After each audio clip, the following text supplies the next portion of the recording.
Well, the number that you gave me, the person who actually answered that, when I asked if this was, you said his name is Joe. Mm-hmm. He said he wasn't there, and it wasn't Joe. He happened to be a mechanic that worked for you. I'm just telling you that... Anthony, yeah, maybe. Was it Anthony? No, it wasn't Anthony. Well, I contact him every day. He works for me. So you got a little confused, or he got a little confused. Yeah, I'm not sure which one. He probably thought he was a bill collector or something. Right. Just saying. Seems to me, sir, you may have a lot of sketchy people that are... Absolutely. This is not an audition. You're not going to get a show. I'm telling you, you don't have it. Okay. You're not going to get a show. Okay. So let's just keep it straight. Do you understand? Mm-hmm. Very good. Now, how many trucks do you have? 5. Are they all the same type of trucks? Nope. Some bigger, some smaller? Nope.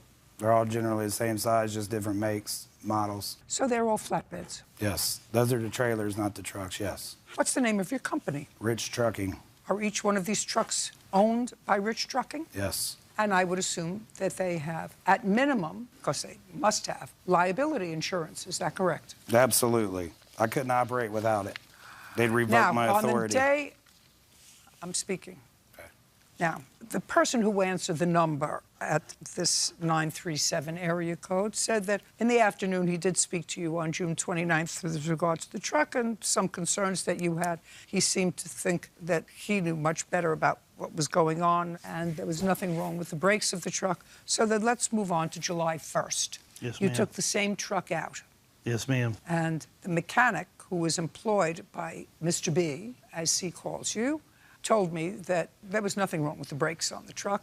Whatever he fixed, and that had to do with the bag that he says he found. Okay. Whatever. So you took the truck out. Now I want you to describe the accident that you had. Yes, ma'am. I proceeded into New Dimensions in Moraine, Ohio. And when I pulled in there, I pulled the trailer brake, walked inside. Everybody was on break. So I went back to the lunchroom. We're not supposed to really go back there, but they let us. So I went back to lunch, was in there for about approximately half an hour. I came back out, and I was standing by the door entrance where we wait at. We park our trucks off to the right. While I was standing there, 30 minutes later, I looked outside and took a double take, and I said, what is that truck driver doing? I looked again, it was my own truck.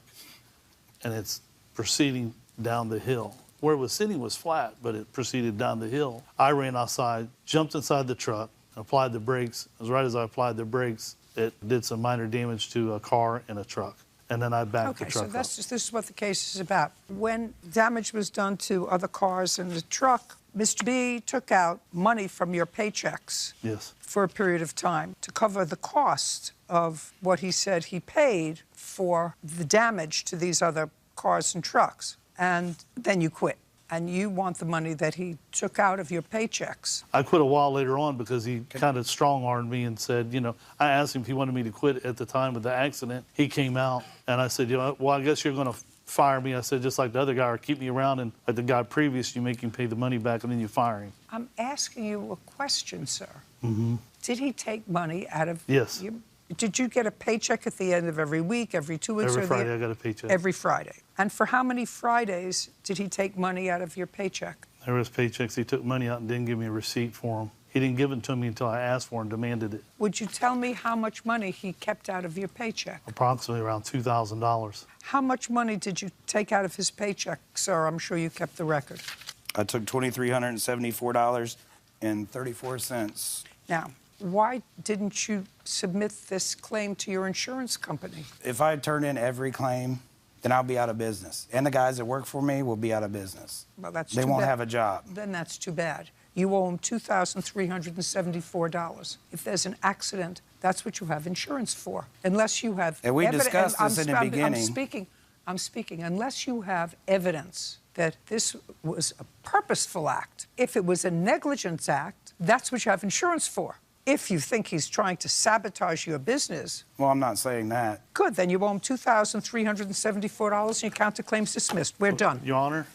We are done. Okay.